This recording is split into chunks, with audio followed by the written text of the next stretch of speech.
आप सभी का बहुत बहुत अभिवादन। मैं विशाल गुप्ता आपका अपने इस यूट्यूब चैनल सवाल सरकार पर बहुत बहुत स्वागत करता हूं। और जैसा कि आप जानते हैं कि मैं अपने इस यूट्यूब चैनल पर सरकार से जुड़े मुद्दों पर वीडियो अपलोड करता रहता हूं। और मेरा एक ब्लॉग भी है जिसका वेब एड्रेस है www.sawalsarkar.com। उसे भी आप विजिट कर सकते हैं। उस पर भी मैं कई टॉपिक्स पर लिखता हूँ, politics, education, motivation, entertainment, love life, Hindi poetry, English poetry, और कुछ एडवर्टीजमेंट्स जो मैं लिखता हूँ वो भी मैं लिखता हूँ। तो भी ये शुरुआती, क्योंकि मैं वीडियो अपलोड कर रहा हूँ तो इसमें मैं हर बार ये बताना ज़रूरी समझता हूँ कि मैं उन ब्लॉग पर क्या लिखता हूँ। वैसे तो मैं इसका लिंक अपने डिस्क्रिप्शन में ही दे देता हूँ, तो वहीं से आप इसे विजिट कर सकते हैं। शुरुआत में धीरे धीरे जैसे आपको पता चल जाएगा तो आगे से तो इतना बताने की ज़रूरत पड़ेगी नहीं, लेकिन अभी मुझे ये बताना पड़ता है क्योंकि कहीं आपको लगे ये यूट्यूब चैनल नहीं, मेरा वो ब्लॉग भी है, उस पर भी मैं आर्टिकल लिखता हूँ। तो चलिए अब आज के टॉपिक पर आ जाते हैं। आज का टॉपिक है कि प्रधानमंत्री नरेंद्र मोदी, जैसा कि आप देख पा रहे हैं, मैं प्रधानमंत्री मोदी जी पर ये चर्चा करना चाहता हूँ कि बीजेपी के निर्विवाद नेता के रूप में भी, बीजेपी के एक निर्विवाद नेता के रूप में भी, विश्व के एक सशक्त नेता के रूप में भी और हिंदुस्तान के सबसे मजबूत प्रधानमंत्री के रूप में भी प्रधानमंत्री मोदी जी की जो छवि बनी वो कैसे बनी, और इस ये मतलब ये कितनी, उसका एक विश्लेषण मैं आपके सामने अभी बातचीत करके मतलब बता रहा हूँ, उसको आप सुने। आप ये समझिए कि 2014 में मोदी एक करिश्माई प्रधानमंत्री के रूप में देश में मतलब प्रोजेक्ट हुए, प्रधानमंत्री बने। पूरी देश की जनता ने उन्हें असीम प्यार दिया। 2000 वो उनका सरकार वन उनका टर्म था, बीजेपी वन जिसको बोल रहे हैं लोग। अभी दूसरी बार जो चुनाव हुए 2019 में, उसमें भी जो नरेंद्र मोदी हैं वो दूसरी बार भी लग रहा था, जबकि विपक्ष और महागठबंधन कहीं ना कहीं मोदी जी को कोई नुकसान पहुंचा देंगे, लेकिन ऐसा हो ना सका। और उस पूरे महागठबंधन का भी और पूरे विपक्ष का सामना करने के बावजूद भी मोदी सरकार 300 से भी ज़्यादा सीटों पर जीती और 2019 में दोबारा मोदी जी प्रधानमंत्री बने। दूसरी बार जब वो प्रधानमंत्री बने तो जो पहले जो थे गृह मंत्री थे राजनाथ सिंह, वो रक्षा मंत्री बने। और जो अमित शाह जो पहले कुछ मतलब नहीं थे, पहले केवल राष्ट्रीय अध्यक्ष थे, इस बार वो एमपी का चुनाव लड़े, उसके बाद वो गृह मंत्री बने। तो इस बार थोड़ा सा और भी जो परिवर्तन था वो सरकार में आया। और उसके बाद एक से एक ऐसे फैसले लिए जिन्होंने आप भी इसके गवाह हैं, मैं तो हूँ ही, कि किस तरह का चेंज देश में आया है। मैं उन कुछ फैसलों के जो चर्चा है वो आपको उसमें बता देता हूँ। जैसे 370 का खात्मा हुआ, राम मंदिर पर निर्णय हो गया। इसके अलावा जो है सीए और सीएबी, जिसे कहते हैं सिटीजनशिप अमेंडमेंट एक्ट, और या सिटीजनशिप अमेंडमेंट बिल, इस पे भी सरकार सख्त रही। बहुत से विरोध के बाद भी सरकार डटी रही और इसको पूरी तरह खड़ा होकर के जो है इसको लागू करवाया। और जो 370 तो आप देखिए 70 ही साल से अटका हुआ था। राम मंदिर मुद्दा भी तभी से अटका हुआ था, शुरुआत से ही। तो अभी इन मुद्दों का जो है वो मतलब ये मुद्दे खत्म हो चुके हैं। राम मंदिर बनने की जो राय है वो प्रशस्त हो चुकी है। तो ये सरकार की बहुत बड़ी उपलब्धि है। इसके अलावा जो मैं उससे पहले 2014 से अगर मैं 19 के बीच में जो बातचीत करूं तो नोटबंदी एक बहुत बड़ा फैसला थी, सर्जिकल स्ट्राइक और एयर स्ट्राइक भी थी। तो ऐसे बिल्कुल जो फैसले हैं मोदी जी वो ये साबित करते हैं कि वो जो ठान लेते हैं वो करके दिखाते हैं। और जहाँ तक महत्वाकांक्षी होने की बात है या बड़े सपने देखने की बात है, तो इसमें भी हमारे प्रधानमंत्री नरेंद्र मोदी जी पीछे नहीं है। आप जानते हैं कि जो बुलेट ट्रेन जो प्रोजेक्ट है वो कितना बड़ा है, बहुत बड़ा मतलब एक योजना है। और इससे साबित होता है कि बड़े सपने देखना और उन्हें पूरा करना मोदी जी के विजन में है। जैसे कि एक बार प्रभु चावला से जब वो इंटरव्यू कर रहे थे, प्रभु चावला उनका, तो प्रभु चावला जी ने उनसे पूछा कि भाई इस तरह से, जब उन दिनों गुजरात दंगों के में काफ़ी चर्चित थे और उनका नाम काफ़ी उसमें आ रहा था, तो उनसे जब प्रभु चावला ने पूछा तो उस इंटरव्यू में एक बार नरेंद्र मोदी जी ने कहा था कि विजन इंसान का कुछ बड़ा होना चाहिए। मेरा सपना है कि भारतीय एक अमेरिका का वीज़ा ना ले, बल्कि भारत इतना सशक्त देश बने, इतना मजबूत देश बने कि अमेरिका वीज़ा लेने के लिए जो है कतार में खड़ा हो। तो ये उस वक्त इतने महत्वाकांक्षी थे। उस वक्त तो वो केवल मुख्यमंत्री थे वहाँ के, गुजरात के। प्रधानमंत्री की तो कोई स्वयं दूर दूर तक बात भी नहीं थी। उस वक्त ही उनका विजन इतना बड़ा था। अब तो वो बहुत ज़्यादा सशक्त नेता, मजबूत नेता बन चुके हैं विश्व के। इसके अलावा आप देखिए कि उज्ज्वला योजना, शौचालय आवास योजना, किसान सम्मान निधि योजना, ये सब जो उन्होंने योजनाएं चलाई हैं, इन्होंने इस बात का संदेश दिया है कि समाज के हर वर्ग को देने के लिए वो कुछ ना कुछ देने के लिए प्रतिबद्ध है। योग दिवस आपने सुना, हाउडी मोदी, नमस्ते ट्रंप, जो एक प्रोग्राम आयोजन हुए जो ये दुनिया में, इस तरह से जो मोदी जी के आगमन के लिए भी हुए, ट्रंप का उन्होंने जिस तरह से स्वागत किया, उससे दुनिया में भारत की धमक और मोदी के असर दोनों की ही गूंज हुई। और इस वक्त जब हम कोरोना संकट से बहुत ज़्यादा गुजर रही है। मैं ऐसे में जब आपने देखा कि 22 मार्च को जब उन्होंने एक जो पूरे देश में लॉकडाउन का या जिसे कहते हैं जनता कर्फ्यू का जब ऐलान किया था, तो पूरे देश ने उनका साथ दिया। और एक उनकी एक अपील जब उन्होंने की कि देश भर में आपको ताली या थाली बजानी है या दीप जलाना है, तो आपको ये बिल्कुल इससे अंदाजा लगता है कि देश के पूरे जनमानस पर उनकी पकड़ जो है वो कितनी गहरी है।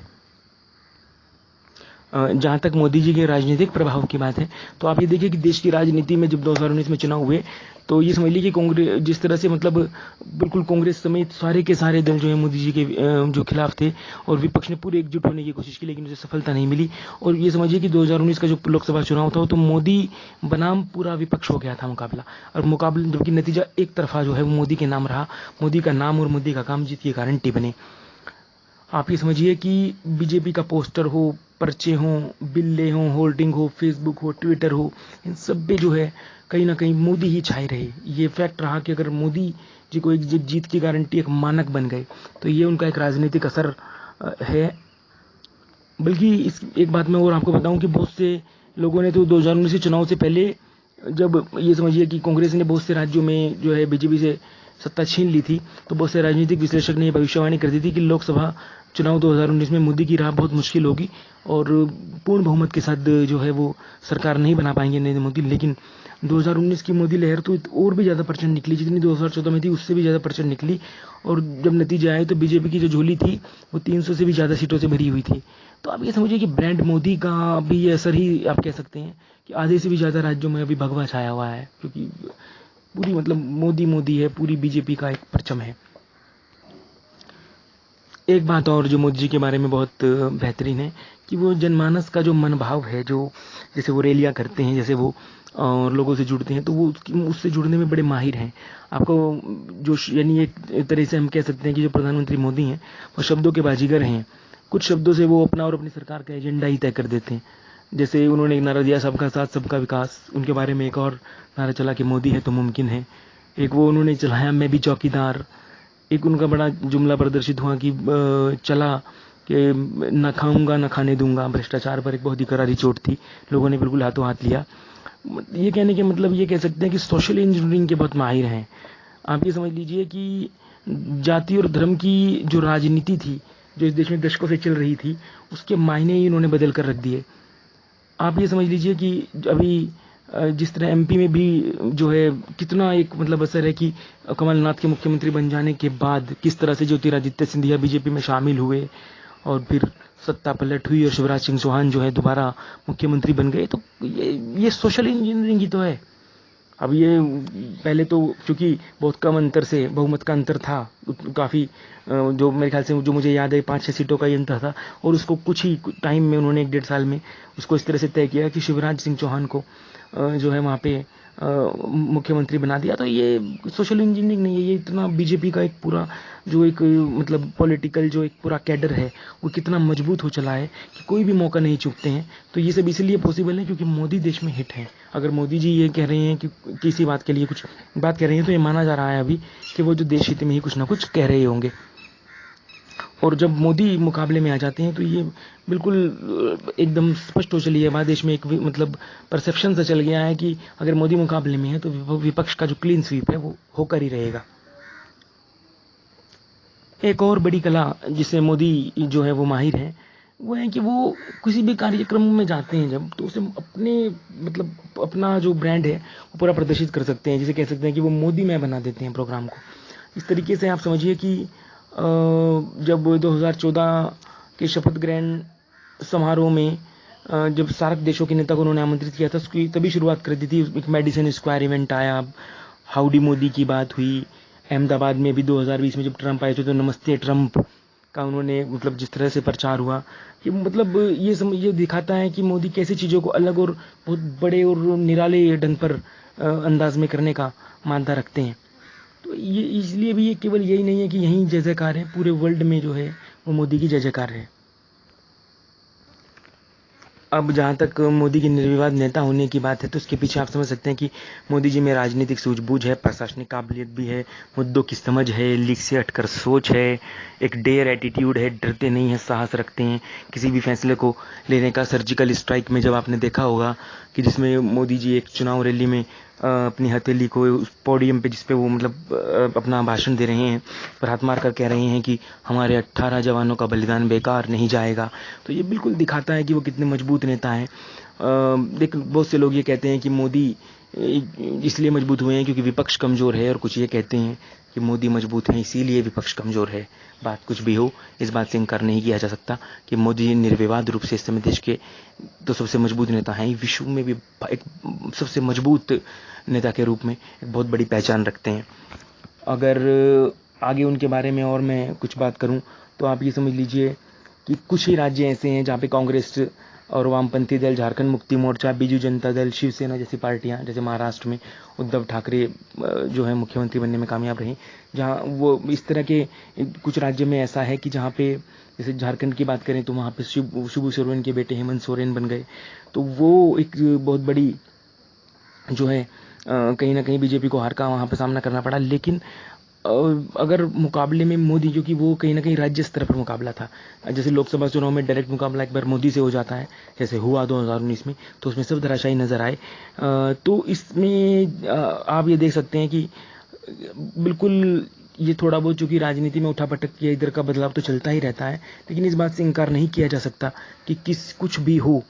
आप ये देखिए कि जैसे कर्नाटक में, एमपी में बीजेपी सत्ता पलटने में कामयाब रही, और महाराष्ट्र में जहां तक मैं उद्धव ठाकरे की बात कर रहा हूं तो उस गठबंधन को भी बड़ी अभी शंका है, क्योंकि वो बहुत बड़े विश्वास में भी नहीं है।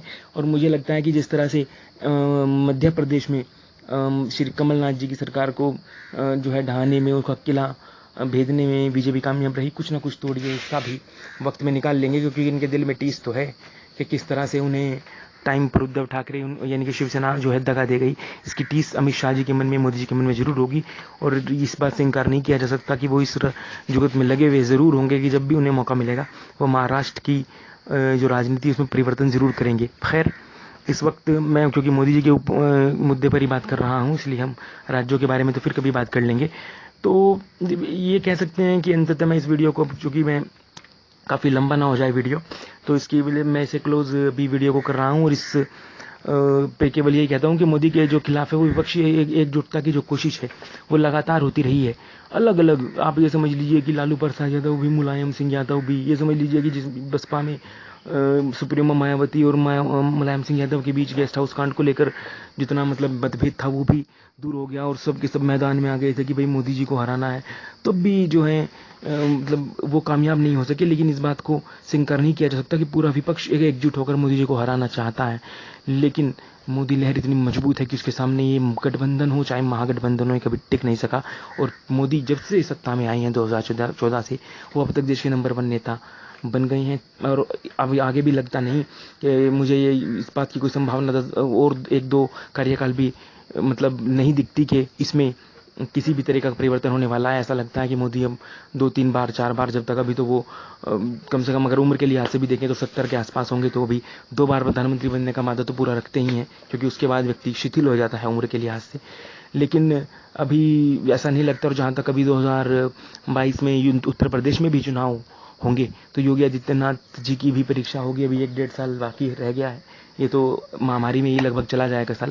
तो ये मानिए कि 2021 बीच में है, 22 में चुनाव है, तो मुझे नहीं लगता कि इसमें भी, क्योंकि मोदी फैक्टर इसमें यहाँ यूपी में बहुत काम करेगा, और फिर से मुझे लगता है कि योगी आदित्यनाथ जी मुख्यमंत्री बनने में कामयाब होंगे। ये मोदी के नाम का ही असर था 2017 में भी कि इतनी ज़्यादा सीटें बीजेपी को मिली थी। तो खैर, अगर आपको मेरा ये YouTube वीडियो पसंद आया हो तो इसे अपने सोशल नेटवर्किंग जो प्लेटफॉर्म्स हैं जैसे फेसबुक, ट्विटर, इंस्टाग्राम, पिंटरेस्ट और लिंक्डइन पर भी शेयर करें, और इस मेरे YouTube चैनल से जुड़े रहें। मैं और भी मुद्दों पर, पॉलिटिकल मुद्दों पर उतनी कोशिश करूंगा आगे कि बहुत जो यूज़फुल कंटेंट है वो आपसे के सामने शेयर कर सकूं, यूज़फुल बातचीत आपके साथ कर सकूं। और जो मेरे दूसरे और जो मेरे लेवल्स हैं, जैसे मैंने पीछे बताया कि जो मेरे लेवल है ना कि education, motivation, entertainment, love life poetry, Hindi poetry, English poetry, कुछ एंटरटेनमेंट के इंडस्ट्री से भी कुछ मतलब मैं लिखता हूँ।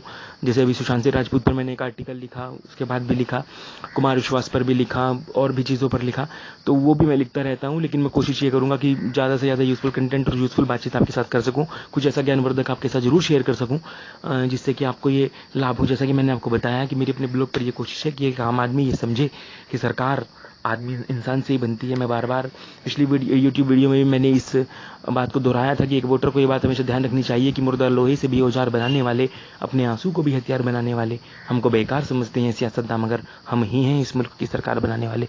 तो अगर एक आम आदमी इस बात को समझेगा कि उसका योगदान देश की सत्ता को बनाने में और बिगाड़ने में बहुत ज़्यादा है, अगर वो चाहे, अगर जनता एकजुट होकर सच्चे मन से चाहे तो किसी भी सरकार की स्थिति को परिवर्तन कर सकती है, जैसा कि देश ने किया भी है। 2014 में जब मोदी जी सत्ता में आए तो कांग्रेस पिछले 10 साल से सत्ता में थी, अगर उसको अबदस्त करके मोदी जी को बनाया और दूसरी बार भी मोदी जी को जिता दिया तो इसका मतलब अब जनता जान चुकी है कि सही नेता कौन है, उसकी पहचान रखती है और अपना वोट सही टाइम पे उसको कर रही है। पूरे गठबंधन ने, महागठबंधन ने ताकत लगाई, लेकिन उसके बाद भी उन्होंने वहीं पे वोट किया। तो मैं अभी अपनी वाणी को विराम देता हूँ। मैंने मोदी पर आपसे चर्चा की। अगर आपको ये यूट्यूब वीडियो पसंद आया हो तो मेरे इस चैनल को सब्सक्राइब करें, इसको शेयर करें और मेरा इस ब्लॉग को भी लगातार पढ़ते रहें। धन्यवाद।